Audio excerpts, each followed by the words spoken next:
evening, everyone. I'm Dr. Max Gomez, the Senior Science and Medical Correspondent for CBS here in New York. And I am once again delighted to host tonight's webinar in our ongoing series of topics of interest for pediatricians, parents, and really all parties interested in the health of our children. Tonight's topic is actually somewhat controversial, which I think accounts for our large interest and large, what am I looking for? Anyway, it's ADHD and behavioral health. I remind you, you may submit questions via the tabs at the bottom of your screen.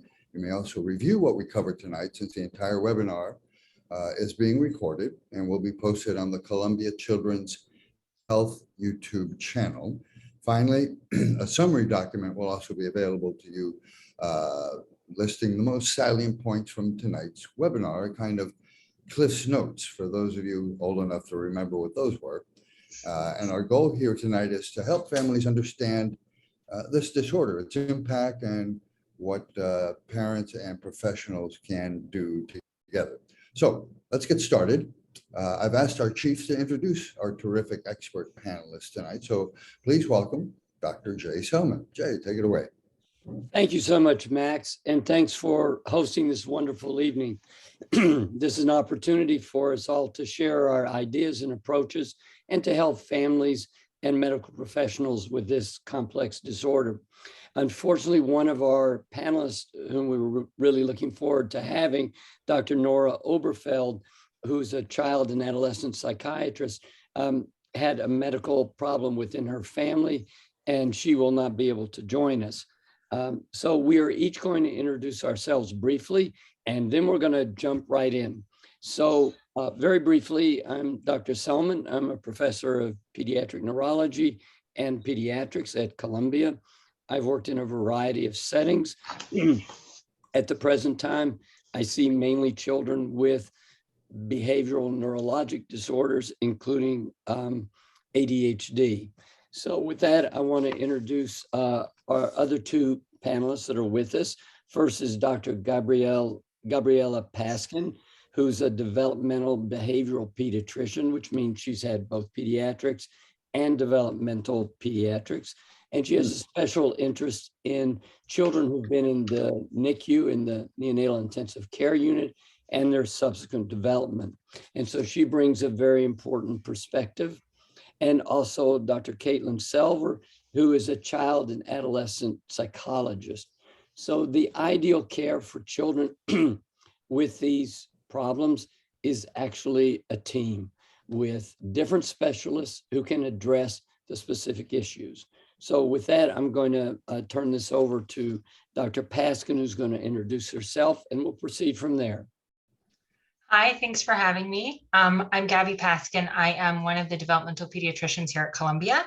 I've been here for about a year, and prior to being here, I've worked in a variety of other settings, taking care of kids who have different behavioral and developmental needs. I work in multiple places here at Columbia in the NICU follow-up program, as well as seeing kids for diagnosis and follow-up of developmental and behavioral challenges.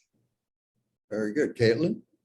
Hi, everyone. Thank you so much for joining us tonight. I'm Katelyn Selver. I am, as Jay said, a child and adolescent psychologist. I also have specialized training in pediatric neuropsychology. So my primary role is clinical. I have worked also in multiple settings, work primarily within Columbia doctors, evaluating kids for a variety of neurodevelopmental disorders, learning disorders, and co-occurring psychiatric disorders.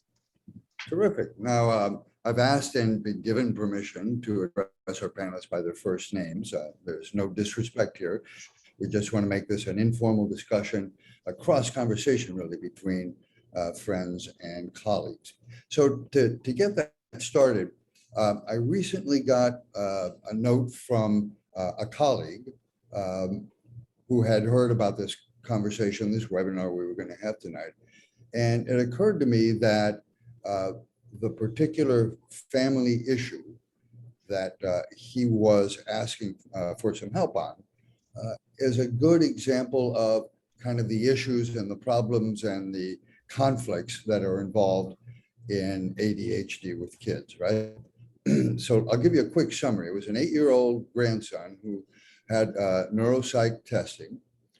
He was determined to have dyslexia and ADHD. His mother wanted to deal with the dyslexia first, and the child has made wonderful progress with his reading, but his mother has to date refused to consider medication for the ADHD. However, my colleague and friend's position was that he has 2 problems that must be addressed, and to not use meds for the ADHD prevents a child from attaining his full potential, right? So his problem is not hyperactivity in my colleague's opinion, but rather easy distraction and inability to focus. So even though he feels that the meds are safe and could be altering and extremely helpful, the issue is what he believes is whether he can fulfill his full potential. Can it be reached in a situation without meds and alternative therapies of value?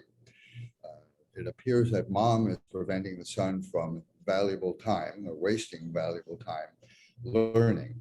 Please advise, and what can we do? What can we have a discussion around this? Now, there are about 500,000 different things that we could delve into there.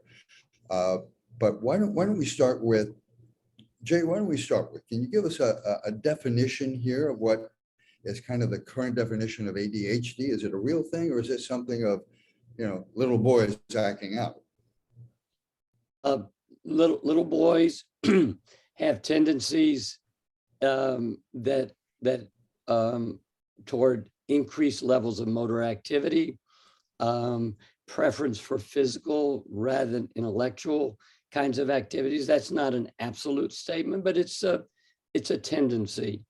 And so when I listen to this scenario, there's several thoughts that go through my mind, and I really want some comments from our other panelists. Please. I would make 2 or 3 brief comments.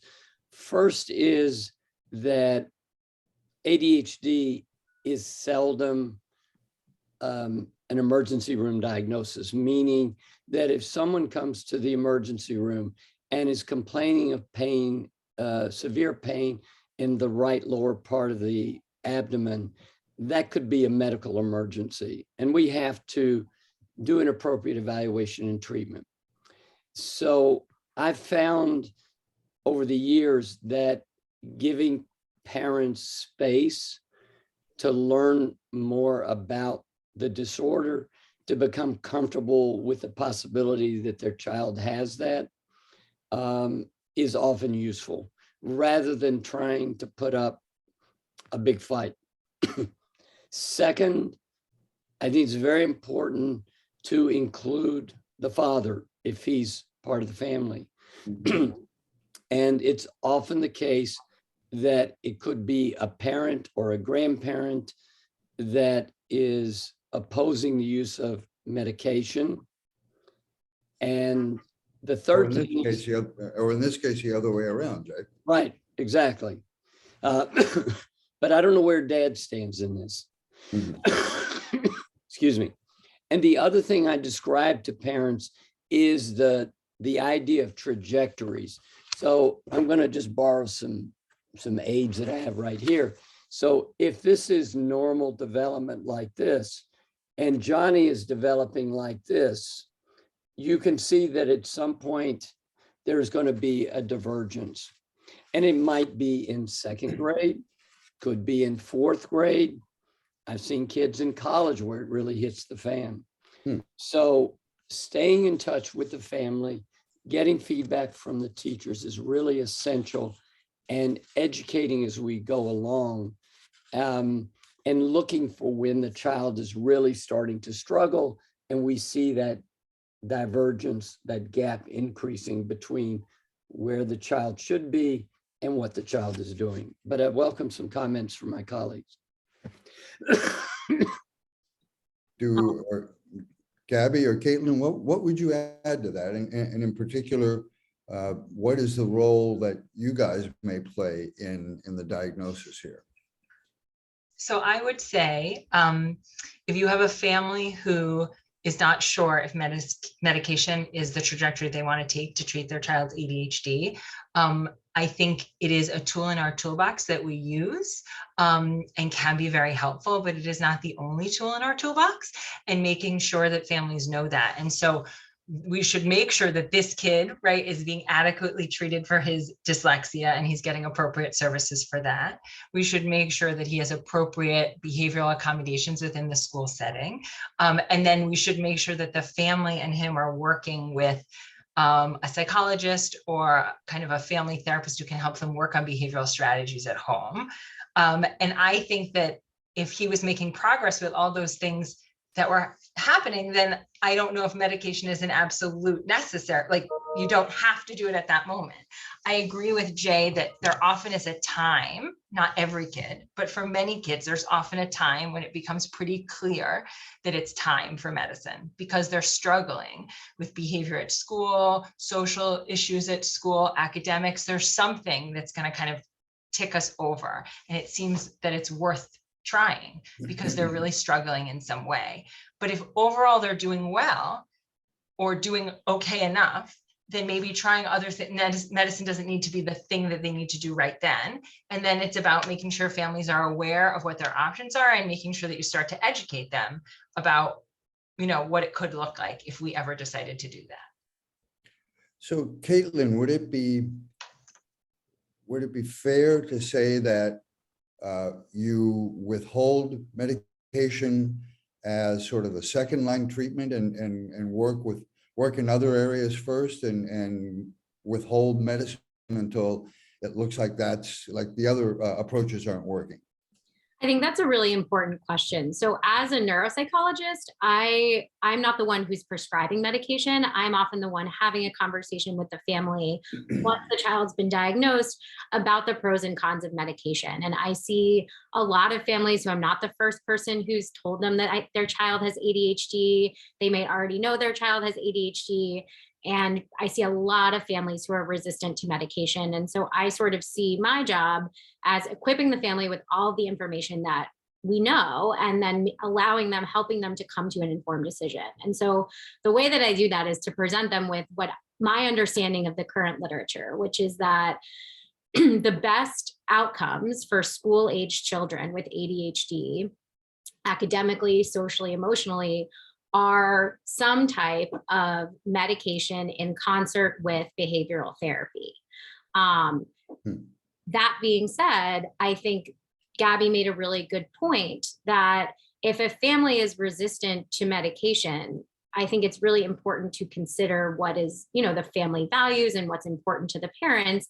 And so if the child is keeping up academically, is keeping up socially, there might not be a need for medication. It sort of depends on the severity of the case and how functionally impairing the symptoms are. And I think that's why, as Jay said in the beginning, it's so important that we have a team working together, that we have, pediatricians, neurologists, psychologists, psychiatrists, who are all working together with the child's school team. I think that's a lot of times too where things can break down. We don't, we're busy as providers. Certainly school teachers are overwhelmed all of the time. And, the care is not always taken to make sure that we're all in regular communication. And in order to provide optimal care, that's really what we need to do to make sure that we're staying on top of anything that's coming up for the child. I would like to add if I could add 2 points. There's an almost universal unspoken fear in families that come to see us. And that is the question, will my child become an addict or dependent on the medication? Right. And I usually anticipate that up front and say, many parents don't want to ask it. They're afraid to ask it. So I bring it up with you directly and I explain that. And the other thing that I think is really important too, which I think Gabby and Katelyn alluded to it, is I don't ever let it become my way or the highway kind of affair. It's we're here. we want to monitor the situation, and we're available to work together as things change. So those are two additional points that I think complement what have been said. Right. In other words, you don't want to come up with the my way or the highway sort of approach, because that is not very productive in most cases, right? Absolutely. But let me flip that around a little bit, because for years I always heard also that there was an over prescription of medications for kids, because behavioral therapy, of course, is more labor intensive, if you will. It takes more time, more patience to do this, and that it was easier to put them on drugs. Have you seen that pendulum swing in any direction? Is that an approach that you've seen? That's the flip side of parents then not wanting to put kids on drugs, but maybe even school administrators and teachers saying, the kid's misbehaving in classroom, let's give them Ritalin. Where do you do that? All right, then Gabby, since nobody's speaking up, you get it. I would say that schools rarely tell families they must be on medicine, right? They're not all really supposed to do that. And so I've definitely had situations where it has been suggested that children be evaluated because there are concerns about their attention. Teachers or people at school have wondered if medicine might be appropriate for them. I have a very skewed population of patients that I see. No one comes to my office because there is a small problem at school. So the kids that are coming to my office are not usually being medicated for the wrong reasons, right? That's not my experience. And I think the flip side to your question is that we have a problem with access, not just we have a problem with access to see someone who can diagnose and treat ADHD with medicine, but we also have a problem with access for people who can do behavioral support for families and children with ADHD. And so it is very difficult to find therapists who can work for families and it's very difficult to find therapists who take insurance that can work with families.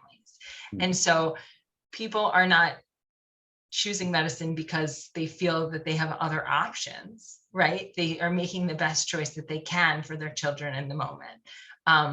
And we would love for there to be more access to everybody so that everyone can get the things that we think are the most important. Katelyn, you agree? Yeah, I mean, I think that Gabby sort of hit it on the nose there, that we do have a really big issue with access to care, and that issue has only become sort of more expansive since COVID. We've seen more kids who are, at least in my office, I'm seeing a lot more kids coming in who they themselves are reporting symptoms of ADHD, parents are reporting symptoms of ADHD, schools are reporting symptoms of ADHD, whether it started during remote learning or hybrid learning, particularly for our elementary and middle school age children who missed out on some really important social learning opportunities when schools transitioned to fully remote learning. For safety reasons, obviously, during the COVID-19 pandemic. And so we are seeing a greater need for care, and we have not yet figured out how to meet that need as a city, as a country.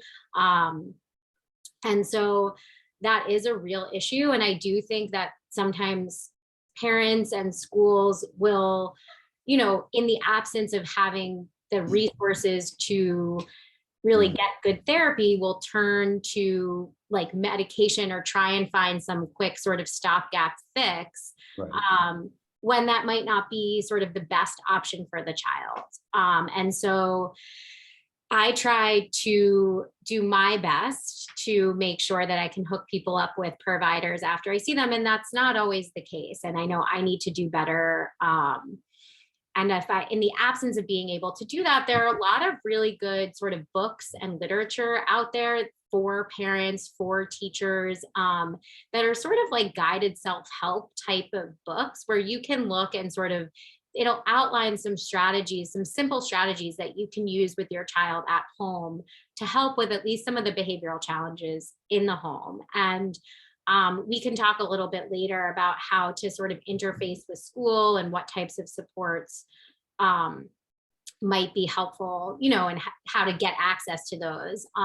But that's also something that can be done sort of without having access to a therapist.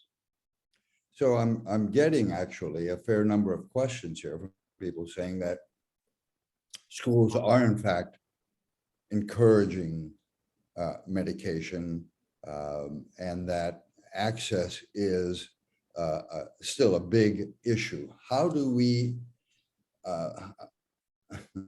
solve the unsolvable? How do we improve access? What can we do to improve access? Because it sounds like we're all kind of in agreement that that's the best first step, but it's a first step that seems to be blocked in many ways. So how do we improve that access? I think there's some real opportunities.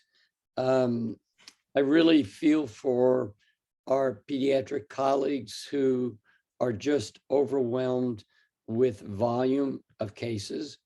Mhm. And I think 15 or 20 years ago, it was much easier for them to say, oh, this is a behavior problem. This may be an attention problem. Give Johnny a long appointment, or there was a place where the pediatrician could do some screening and start some treatment. But I think where we could set up some means of co-treating so our resources would go further would be very important. I think there are two other things related to the ADHD that we really should not lose sight of. One is the importance of exercise. So during COVID, kids were literally cooped up in a 1 or 2 bedroom apartment, sometimes a family of 4 or 5, trying to utilize very scarce resources. And that's just not typical of the way children behave. They need to be outside. They need to learn by running, by motor activities, by social activities. And a lot of families have not been able to move back into that model where there is daily time for play. And that's very important. The other aspect, which is also affected, is sleep. So one of the things that I always spend a lot of time on is looking at sleep. And we use the general term of sleep hygiene. So how much sleep and what are the sleep conditions? And does the child have any evidence of sleep apnea or restless legs? All of these things can either mimic or aggravate the ADHD type of symptoms. So we don't want to lose sight of these other aspects of childhood that can have a major impact on attention, learning, and focus. You brought up the topic of the pandemic and how things changed. I'd like to hear our panelists' take on that. How did the pandemic impact and change what you saw? More, less, more severe? I presume cases might have been a little slower to come in. Katelyn or Gabby, what would you guys say to that? I think one of the biggest things we've seen, just to something Jay said earlier, is just an increase in volume. As a neuropsych service, our wait list is currently 6+ months long for an evaluation, I think, which also speaks to difficulties in accessing care. But kids have fallen behind certain benchmarks because they missed out, whether it was on social learning opportunities or real learning opportunities because of remote learning. I think because of added psychosocial stress that was apparent during the pandemic for a lot of our kids and families. So we are seeing an increase in sort of academic failure with kids and concerns about learning disorders, which may or may not be there. Certainly behavioral concerns, social concerns, psychiatric concerns. We're really seeing, an increase in symptoms across the board, and parents looking for answers and looking for ways to help their child. And I think it comes back to your question, earlier about what do we do about the fact that we don't have enough providers and we don't have enough access to care? And that's a really good question and a really big problem that's well above my pay grade. But one thing that I always think about is,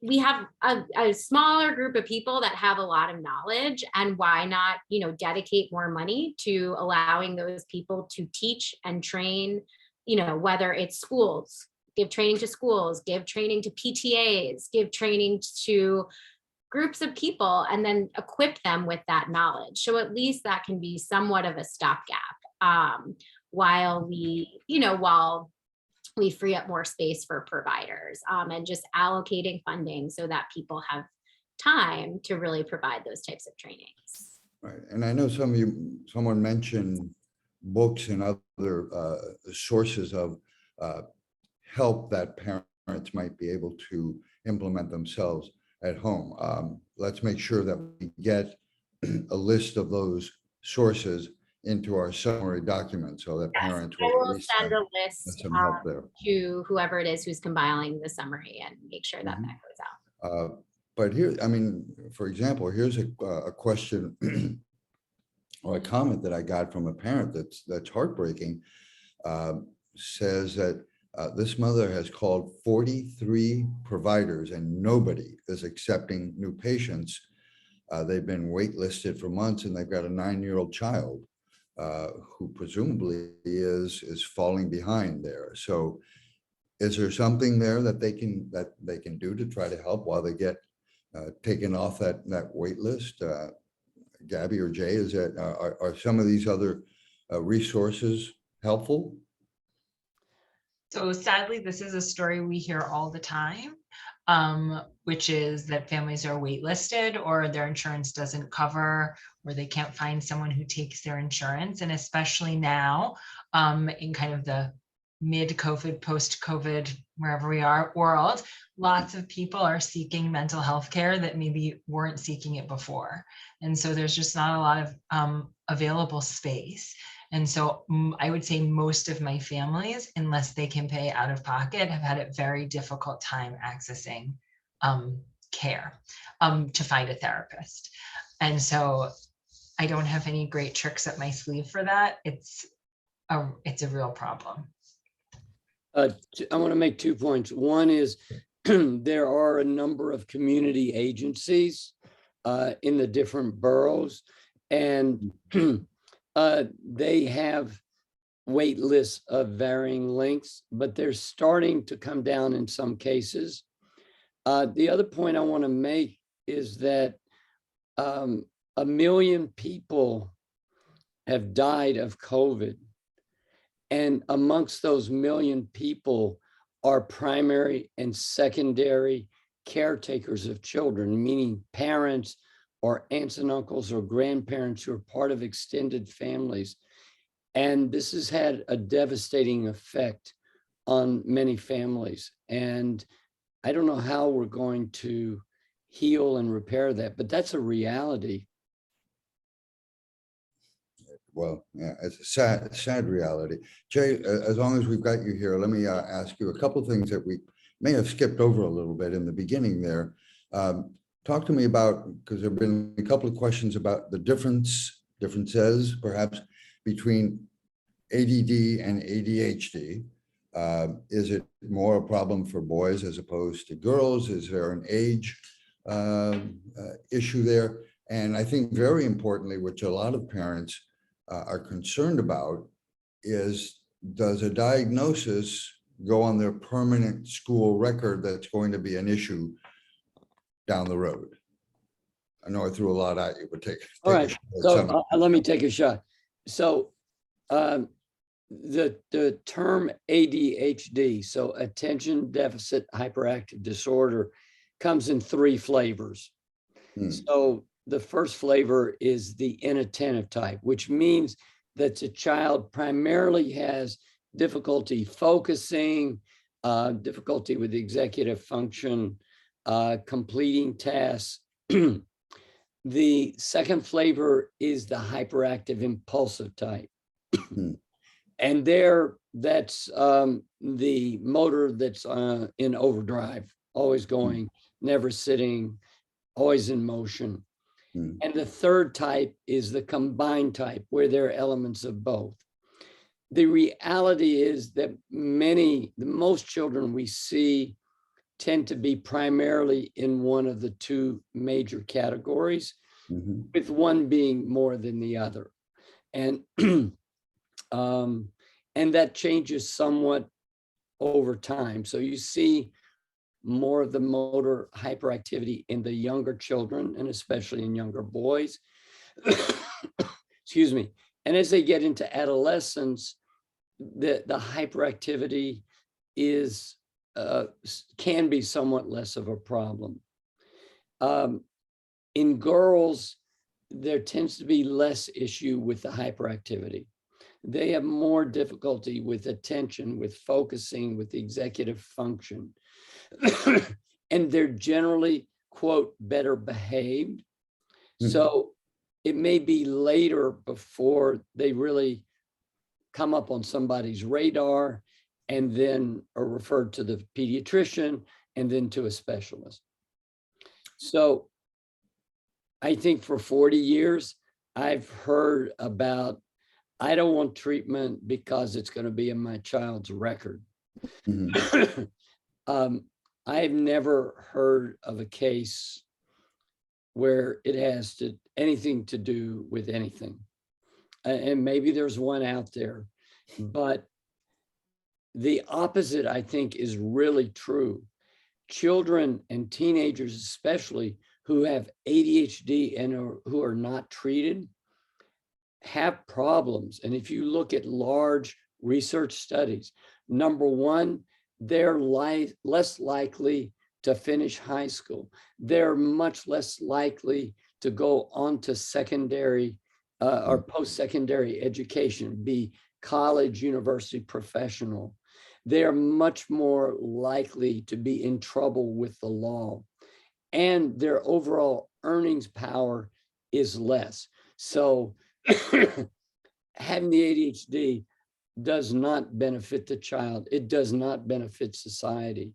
And I will share this information. This is real data. This is not somebody's speculation. And I think that it is important to share that when families are making decisions. I'm glad you brought that up, because I remember several of those studies. In fact, I ended up doing some stories on it, but it was, I thought, very eye-opening that these children would end up more with a higher level of incarceration, lower employment levels, and so forth. So that's something that may not be often discussed, or doesn't really sink into parents, that none of us has zero risk, right? And so you've got some risk for medication versus risk of what happens to the child who isn't appropriately treated. Let's talk about the neuropsychological testing or evaluation. What does that look like in trying to evaluate a child and decide what, not only what they have, but also, as Jay said, what flavor they have?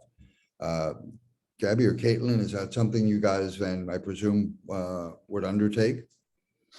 Yeah, that's basically my job. My job is to conduct neuropsychological testing. I get referrals from people like Gabby and Jay, so pediatricians, developmental pediatricians, neurologists. I also get referrals directly from schools, from therapists, from psychiatrists, and from parents. So typically it's not often the case that I'm the first line of defense. So typically when someone comes to see me, they've already been seen by another provider, or school has pointed out that there might be something going on. And I really see neuropsych assessment as an opportunity to learn more about a child's learning style and what, if any, barriers are getting in the way of their ability to access their potential socially, emotionally, and academically. And so what we do, how the process works, And it's a little different for every provider, but generally what happens is the provider will meet with the parent for an intake, which usually takes about an hour and a half. You'll talk through the history, you'll get a good developmental history, and hear a little bit more about the presenting concerns. And then you see the child in person for testing. Testing can be done remotely. It's not something that I do in my practice. I think particularly for kids, and particularly when we're evaluating for ADHD specifically, there can be way too many confounds when we are working remotely with a child. So we've really been seeing kids in person since July of 2020. And testing can last it can be 3 half days, a day and a half, 2 full days, sort of depending on the clinical need. And what happens during testing is we administer a number of different standardized assessments that are designed to measure different neurocognitive skills. So they measure a wide range of skills. So things like verbal thinking and problem solving skills, nonverbal thinking and problem solving skills, different types of executive functions, which we know are often impaired in kids with ADHD.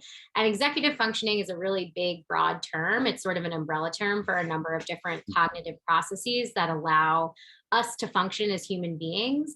And so we look at certain skills like attention regulation, impulse control, cognitive flexibility, task monitoring, ability to integrate feedback into a response style, all of these different types of executive functions. And we can give sort of concrete data as to where the child stands in his or her abilities in that area. Mhm. We also, do tests for memory, language comprehension, academic skills, foundational academic skills. And when appropriate, we'll do a full psychiatric interview as well as testing for pragmatic language and social skills. Wow. Okay. And we also consult with relevant providers. So we spend time talking to teachers, parents, other physicians who are working with the child. And then we're able to come up with sort of a comprehensive learning profile and really targeted recommendations for how to better support the child in and out of school in terms of reaching their potential. Wow. So That was that's a long. lot. I mean, I'm not surprised that it's difficult to get that covered. And speaking of getting that covered, there is one aspect is, access to providers, and the other is coverage. So, Gabby, do you see that as sort of a second barrier, if you will, to having a child treated appropriately? It can be.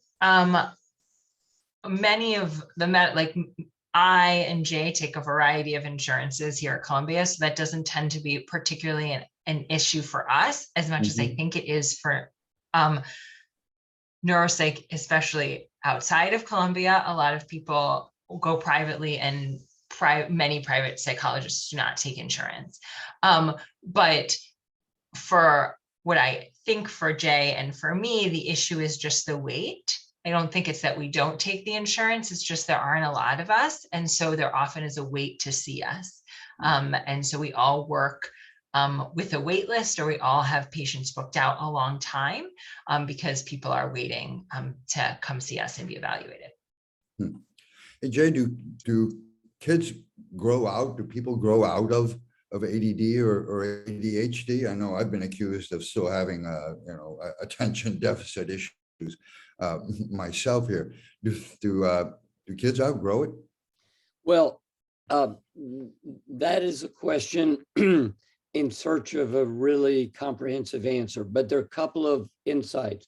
One is that there are some children who clearly have ADHD. I mean, it's not borderline, it's not stretching, but they clearly have it when they're in elementary school, and sometime in high school, they seem to get things together and they develop strategies and skills. I think they stand out because it's relatively uncommon. There's a huge unmet need, and that is adolescents who grow up to be adults. And interestingly, we have all seen these patients because many of them are the parents of the children whom we're seeing. So what do we hear? What does that sound like? Mommy says, oh, I can't depend on my husband. I send him to the grocery store to pick up 3 things and he buys 7 things, but none of the 3 that I want. He was supposed to pick up Billy from soccer and he went to the wrong field an hour late. And these are adults who are, quote, getting by, but it poses big strains on marital relations, on families. And it's very common when we're doing our family history to say, you know, whom does Billy resemble? Oh, you know, he's just like Uncle Billy, or he's just like his dad. His dad does the same thing. So many of these people are not getting treated, and they're not achieving your potential, as you alluded to. The other scary part is the rate of motor vehicle accidents in adults with untreated ADHD is significantly higher than the non-ADHD population, the chance of dying in a motor vehicle accident. So we need to be aware of adults with these potential problems and try and get them help. So could be the person that's always late for an appointment or forgets the appointment, or we ask them, please bring the following 3 things from school, and they bring one of them, you know, that kind of pattern. And to see if they may need treatment. Say, is ADD or ADHD, can that sometimes masquerade as something else, or vice versa? Bipolarity, for example, bipolar condition, I've heard, can sometimes, you know, look an awful lot like something like ADHD. Do you find that, and how difficult is that to do the differential on that? All right. Jump right in. Gabby, you want to take that? Sure. So I often hear that a lot, people being concerned that their kids might be bipolar or manic when they're describing really hyper kids and kids who have a lot of moodiness and mood swings. And so what I would say to families is that bipolar disorder is one unusual in young children. So that's not usually what we're thinking about. And it's not a diagnosis that I give. But we know also that people who have bipolar disorder have times when they're very manic, have a very elevated mood, and times when they're very low, have a very depressed mood. But they do not oscillate, go back and forth between a depressed mood and a very like amped mood all within one day. It's not just like up and down, up and down. And so that's what we see a lot with kids with ADHD, which is just that they're a little bit emotionally labile. They can go up and down, up and down. They're super happy. They're really quickly upset. And we can see that happen multiple times throughout the day. But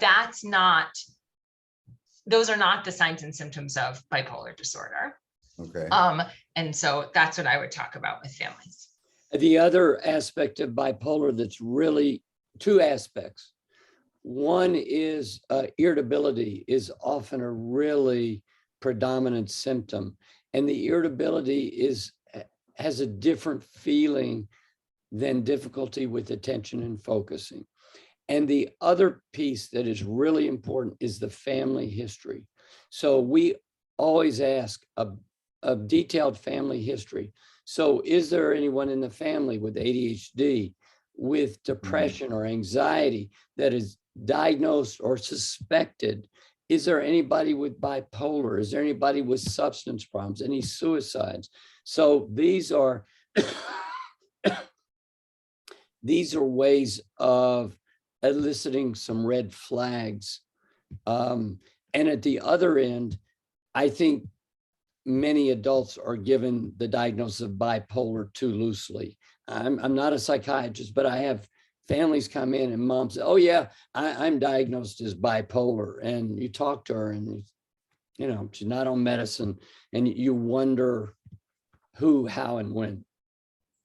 And the irritability that you mentioned is a symptom that's more common in real bipolar. Is that what you were saying? Yes.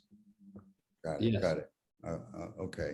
I'm seeing here in a number of our questions and chats here, a number of resources here that some of our viewers or listeners are sending in. Some things from New York State, something called Project Teach, which teaches for free primary care providers about mental health disorders, a great unit on ADHD and so forth. So we do have some resources in cases where we don't have necessarily excellent or great access to individual providers.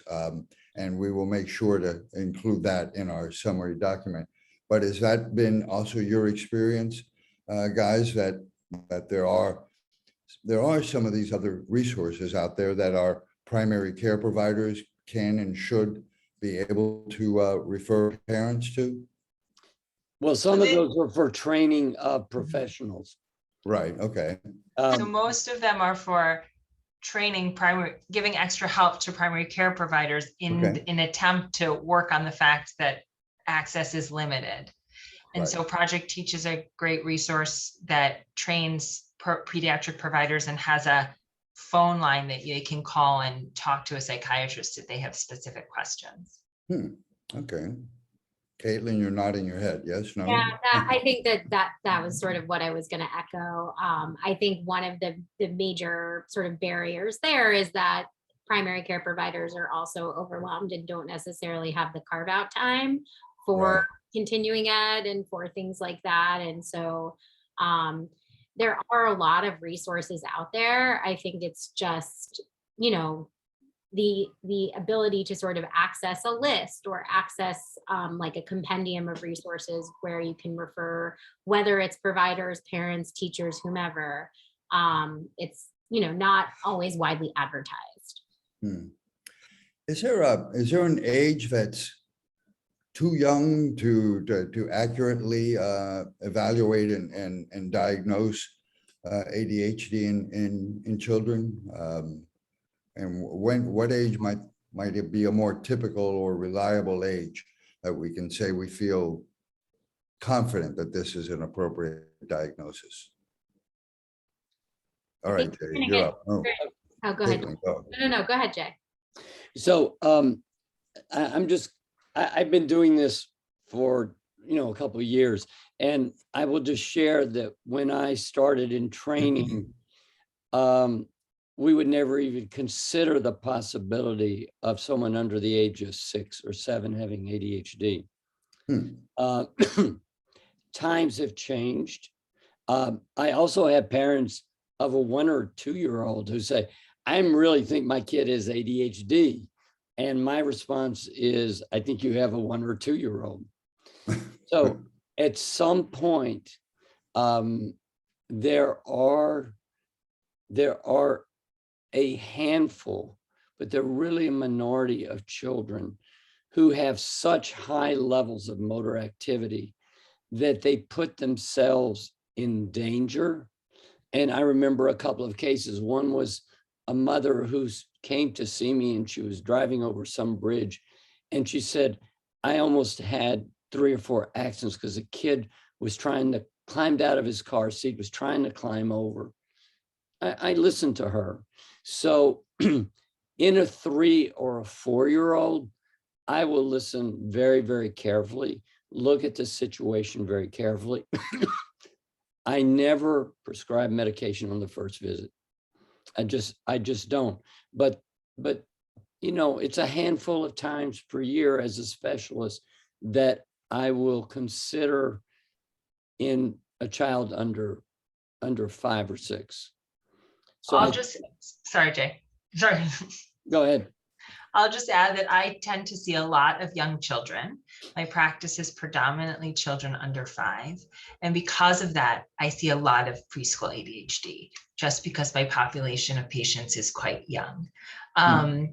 And so it is definitely something that is out there, and we see, and we do try to understand what's going on and if that diagnosis makes sense for young kids. And I definitely agree with Jay that we think really hard about 3 and 4 year olds who have hyperactive behavior, and trying to make sure we're making the right diagnosis for them.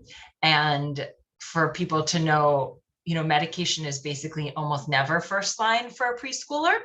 And so we try a lot of other things before we would try to move on to medication, getting them into the right school program, making sure their families are well supported with any behavioral support. And then if there continue to be concerns about the child's ability to be in school, even with the appropriate services or the child's safety, then that's when we think about medicine when we need to. Mhm. Wow. So you mentioned, you opened the box here, the right school program or class. What is that? What would that be? That would be different from my regular second grade or third grade class for my kids. How is that different? I think it really depends on the kid and what's going on. But we know that many kids with ADHD require some extra supports within the school setting. And that can be just having what we call behavioral accommodations within their regular class, like a seat near the teacher, sitting next to the teacher on the rug at circle time, having extra time for tests. There can be a whole list of them, but it could be something like that, which is just some extra supports within the classroom, to kids needing to be in smaller classes with a lower student to teacher ratio based on the need and the learning needs of the child. And so it can be really variable based on the kind of the situation. There's also differences in teachers, and I'm sure both of you had the experience where someone says, Billy was just all over the place in first grade, and he had this incredible teacher in second grade, and she really knew how to run the classroom. And then, came third grade, the teacher was okay, but oh my gosh, I was getting calls every day. So there are multiple things that could be going on, but one of them is class size and support within the class. And it's important that families know that in addition to the things that Gabby spoke about, there is something called an ICT or integrated co-taught class, which is basically a regular class where there's some typically developing children and some children with special needs, but there's a higher staffing ratio. And many children can thrive in that kind of environment. So if the school can be flexible in trying to meet the child's needs, that can go a long way. And just the way you typically would go about accessing those supports would be through something called a 504 plan or something called an individualized education program or IEP. And so depending on the level of need of the child, if there's a comorbid learning disability or there are significant comorbid psychiatric difficulties, we might look to sort of have an IEP for the child in order to establish some of these supports in school. When we're just looking at some behavioral accommodations like preferential seating and extended time on tests and movement breaks, that can all be accomplished through a 504 plan. And in order to learn more about that, you guys should all just you can contact the school psychologist or the child study team at your child's school. Mm-hmm. I see here also someone, one of our listeners is saying that insurance carriers often have a list of who they will work with and who's on their list of approved carriers. And so it's often a good thing just to ask. Sometimes you just have to ask. There sometimes is help out there that people are not aware of necessarily. So I want to be cognizant of our time here, and I see that we're running a little bit short. There's a million different aspects here and points here that we certainly have not touched on all of them, but some of that I think we can reach out to, you'll see in our summary document. But as I mentioned earlier to our panelists, I'd like to ask each of them for a pearl of wisdom, a take-home message that we want people to remember from our webinar tonight. And I think, Gabby, I think I'm going to make you the first person up. Sure. So I guess what I would say is that ADHD can be very well managed in a primary care setting with providers who are comfortable and have access to ask questions. And kids with ADHD can thrive in general education settings with and the supports that they need. And making sure that kids and their families get access to those things can make them much more successful. Great, terrific. Katelyn. I think the biggest thing I always say to parents when I'm diagnosing ADHD is that it's a bit of a misnomer. It's not that kids with ADHD can't pay attention. It's that it's a regulatory disorder. So it's really a disorder about difficulty regulating that attention. So we might see kids with ADHD focus really well when they're doing something that they're interested in, and then have very limited capacity to focus when they're doing something that's more challenging or less interesting. And so I think that it's important to understand that it's more of a disorder about regulating certain different like neurocognitive skills or emotion regulation than it is about not being able to do certain things. It's good. It's a different viewpoint that we don't often hear. Jay, as a chief here, you get the last word. So I'm actually not chief of anything anymore. I want to make a couple comments. A child can perceive all of this attention in a very negative way. So we as physicians, as therapists, as teachers, as parents, need to look for ways to meaningfully support what our children do well, in the areas and the things in which they do well, and not in a superficial way, but to help them build their areas of competence.